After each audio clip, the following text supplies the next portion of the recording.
Hi everyone, welcome back to my channel, and today it's a little bit of a different video. It's a sit down video like I usually do, but we're going to be talking about books by popular authors that I think Booktok is sleeping on. So I have my notes here and I have a list of, I believe, 8 books by authors that are pretty popular on Booktok and on BookTube that I think these two platforms, the people on them, have not addressed some of these more iconic books. Let's begin. So the first book I want to talk about is by Ashley Poston. So for those of you who don't know, Ashley Poston is the author of a lot of really popular romance books that incorporate magical realism. So some of her most popular titles are The 7-Year Slip, The Dead Romantics, and she has a bunch of other romance books. But she does have a YA fantasy book that nobody ever talks about, and it is called Among the Beasts and Briars, and it has a 3.75 average rating on Goodreads. So Among the Beasts and Briars is an earlier fantasy book by Poston. It is YA, and I have not seen I've seen one person talk about this book on either YouTube or TikTok when they talk about Ashley Poston. This was actually the inspiration for this video because I saw another YouTuber's video where they said that they had read every Ashley Poston book and then listed all of her books that came out since The 7-Year Slip and just did not mention any of her earlier writing. Like Among the Beasts and Briars isn't even like her first book.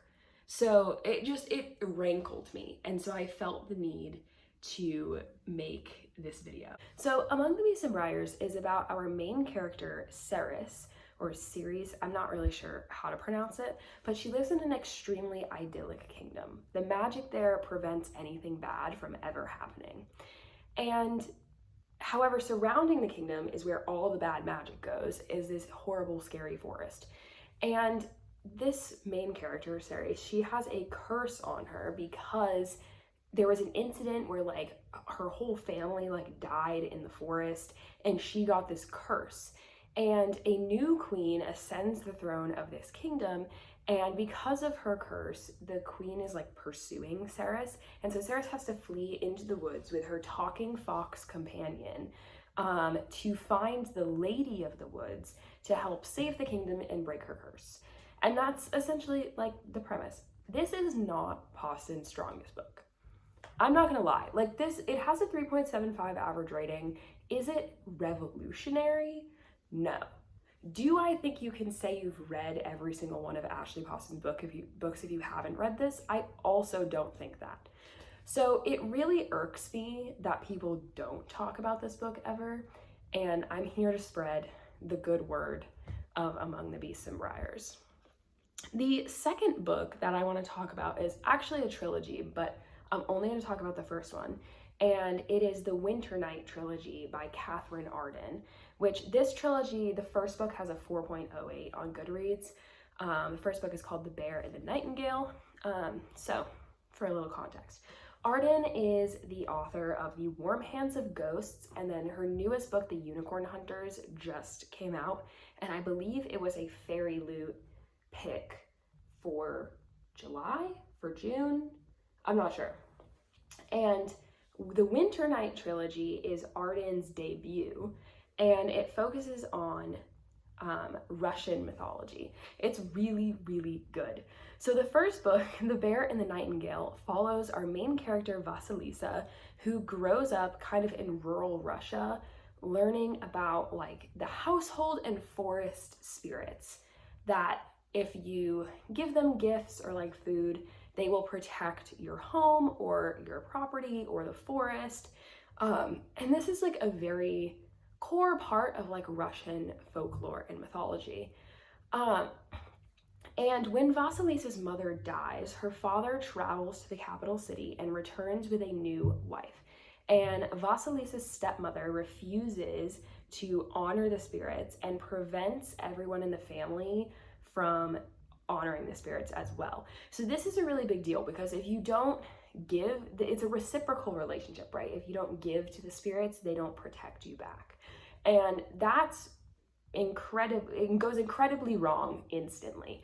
So crops began to fail, other things start to go wrong, and Vasilisa has to journey to find the Winter King and save her family and her village and potentially the entire country of Russia.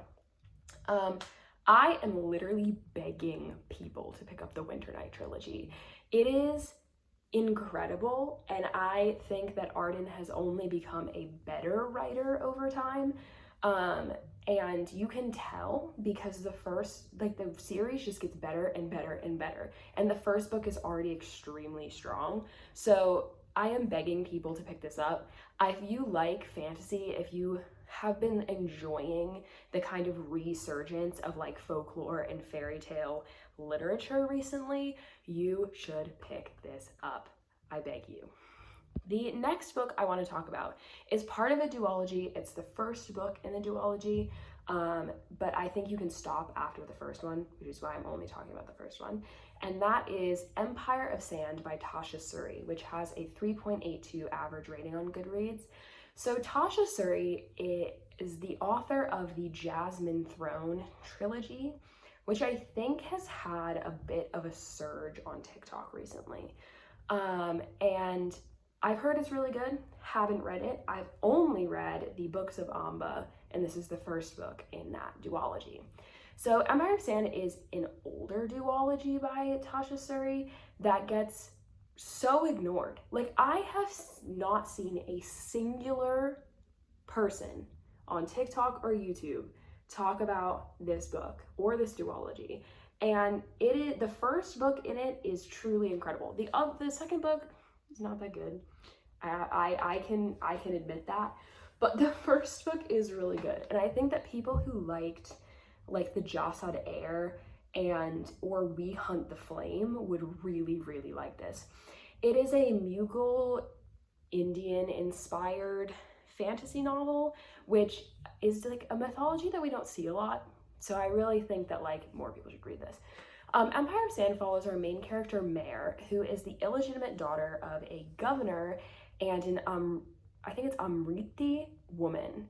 So the Amriti are like an ethnic group in this world who are largely like ostracized and discriminated against in the society. So Mare is not only part of an ethnic group that is like actively discriminated against, but she's also illegitimate.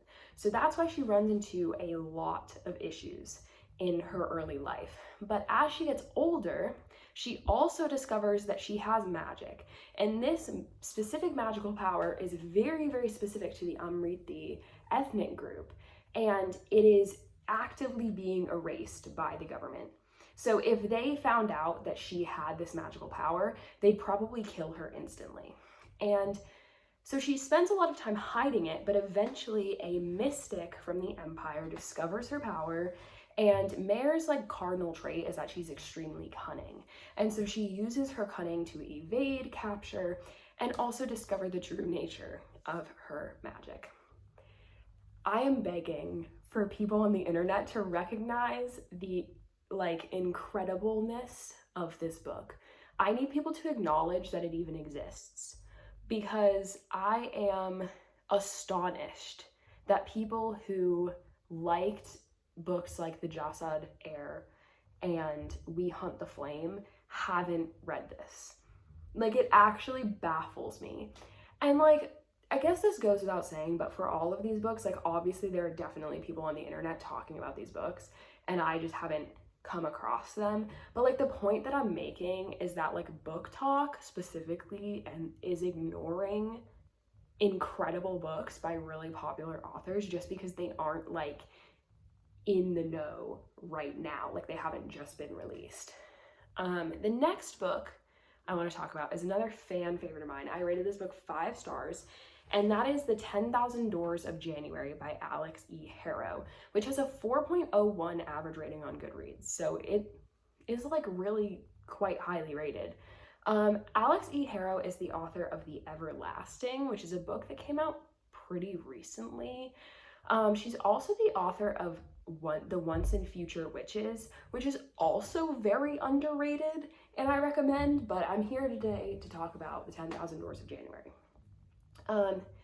This book also, to be clear, has a really similar concept to The Unmaking of June Farrow, but I honestly think that this book is so much better. Like, it takes the concept of like a door somewhere, somewhen else, and it like revolutionized it. Like, I don't think The Unmaking of June Farrow could have been what it is without this book existing.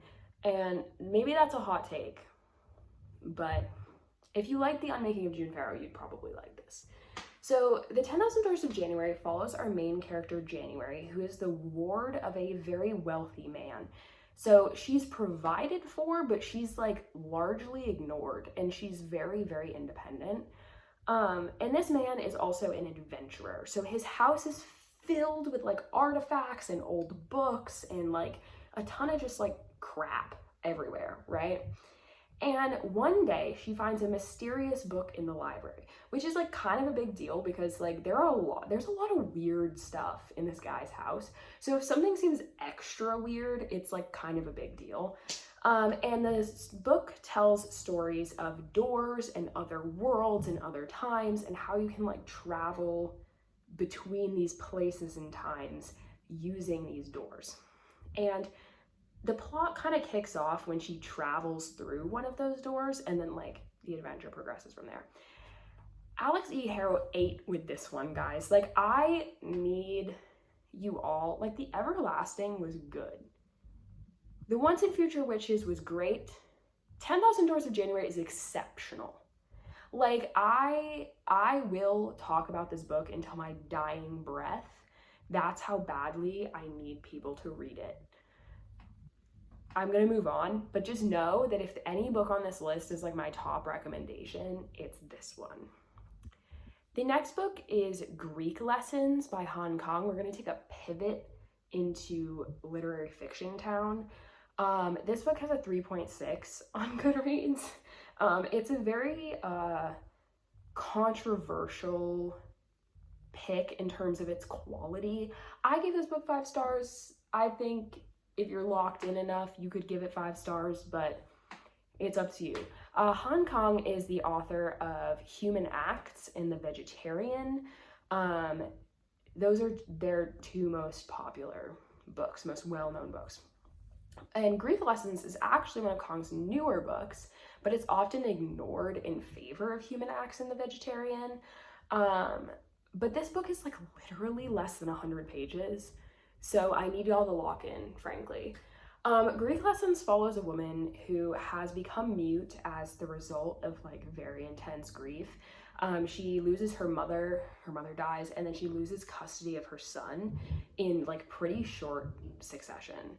And so she is really struggling, and her therapist suggests that she attends lessons to learn a new language because maybe like it will rewire her brain. And so she learns Greek. And while there, she connects with her Greek teacher because her Greek teacher is grieving the loss of his sight. Like, he's slowly becoming blind. And so they connect over their grief. And that is like the core of the book, is that connection and how grief is like different for everyone, and yet it is like the same core feeling. And I think that that message is really meaningful. Also, the last chapter was incredible. Everyone says this book is boring, and I would like to disagree in a mean way. I think, like, if you think this book is boring, you should maybe touch some grass. And I know that's like kind of rude to say because like reading is subjective, but I don't think that this book is subjective. I think that, you know, you can say you don't like something about it, but I think saying that it's boring is crazy work. But we're gonna move on. The next book on my list is Small Favors by Erin A. Craig, which has a 4-star average rating on Goodreads. So Erin A. Craig is the author of House of Salt and Sorrows, among like about 1 million other standalone books. But House of Salt and Sorrows, I think, is her most popular book. and it's definitely the one I see the most on Booktok. Small Favors is one of her standalones, and honestly, like, it's great. Like, I love this book. One of her other standalones, A Land So Wide, was bad, but this one is good, I promise. So Small Favors follows Ellery, who lives in a really tiny town in this like really remote region called the Blackspire Mountains. And the town is surrounded by woods, which are rumored to contain monsters that over time have become like largely dormant. Like there's not really, like there's stories about the monsters, but it's not like a high stakes living situation really. But then a supply party is killed, and it's feared that the monsters have returned, which is a big deal. And on top of that fact, Ellery's life begins to get even more strange as wishes begin to be granted by mysterious beings who ask only for a favor. And so there's kind of this mystery of like, are the monsters that are like killing people the same as the ones that are like granting wishes? Like it's very like, it's very obfuscated. Like you're not really sure what the actual problem and what the actual threat is until the end, which is quite interesting. This is arguably Craig's best book, and I will not be taking constructive criticism on that opinion. A Land So Wide I didn't like, and I fear that Small Favors may be her magnum opus for the time being. And if you can, feel free to like give your opinions, but this is mine and I will not be corrected. The next book on my list, which is the second to last, is The Grace of Wild Things by Heather Fawcett, which has a 4.1 average on Goodreads. So Heather Fawcett is the author of Emily Wilde's Encyclopedia of Fairies, which was, and I'd argue still is, incredibly popular. And this follows her kind of like cozy fantasy style that she has, except this one is YA. The Grace of Wild Things is a YA retelling of Anne of Green Gables, which is everything to me. I'd argue that Anne of Green Gables is YA, but I digress. This book has disappeared into the ether. I have not seen a single person who talks about the Emily Wilde's Encyclopedia of Fairies talk about this book. They all skipped ahead to Agnes Aubert's Mystical Cat Shelter, and they skipped over this book, and it drives me crazy because The Grace of Wild Things is just so good, okay? It's so good. It follows Grace, who, a la Anne of Green Gables, runs away from her orphanage and offers herself as an apprentice to the Witch of the Woods. And the witch makes a deal with Grace that if Grace can learn all 100.5 spells from the witch's grimoire, the witch will take her as an apprentice. And there's some sort of like time deadline, but I forget exactly how long the deadline is. And then if Grace fails by the deadline, the witch will take her magic, which is a really big deal because Grace has felt ostracized by society, and she really feels like the only thing that she's good at is magic. So the witch taking her magic would be like a really big deal to her.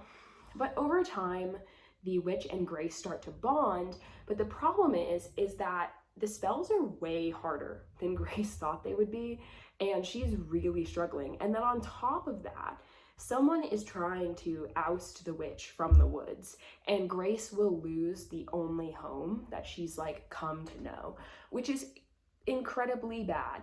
Like, there are a lot of bad things happening in this book, but it is so sweet. It is so cute. If you like YA, please do not sleep on Fawcett's other books. This is actually her only book that I've read, and I stand by the fact that it is incredibly good, and people need to talk about it more. And the last book I want to talk about is Untethered Sky by Fonda Lee, which is a novella. It has a 3.88 on Goodreads. Fonda Lee is the author of Jade City, which is the first book in the Greenbone saga, and also Breath of the Dragon, which was the book that she wrote with Shannon Lee being Bruce Lee's descendant, which is very cool. Untethered Sky gets very, very little attention, except from people who love Fond du Lis. But I think that this is a great show of Fond du Lis' skill, and I will talk about that in a second. So Untethered Sky follows Esther, whose family was killed by a manticore when she was very, very young. And to avenge her family, she joins the Royal Mews, and she becomes a rock rider, which are the riders of these like massive eagle-like birds, to hunt manticores. And essentially this main plot of the novella is that she's tasked with like the most dangerous manticore hunt the kingdom has ever seen, which then leads her on this adventure, etc., etc. Fond du Lis is well known for the Greenbone saga, but I think that Untethered Sky shows her versatility, and I don't think that we acknowledge Fond du Lis' versatility as a writer enough. And it's shown even more in Breath of the Dragon, but Breath of the Dragon is a bit more popular. But yeah, I think that this novella goes unacknowledged so much. But yeah, that's it. That's all 8 books that I would recommend. My top recommendation is and will always be The 10,000 Doors of January, but you really should read all of these books, especially if you liked other books by these authors. But anyway, I digress. Thank you for watching. I hope you found a book recommendation from an author that you already love, and I will see you in the next one. Bye!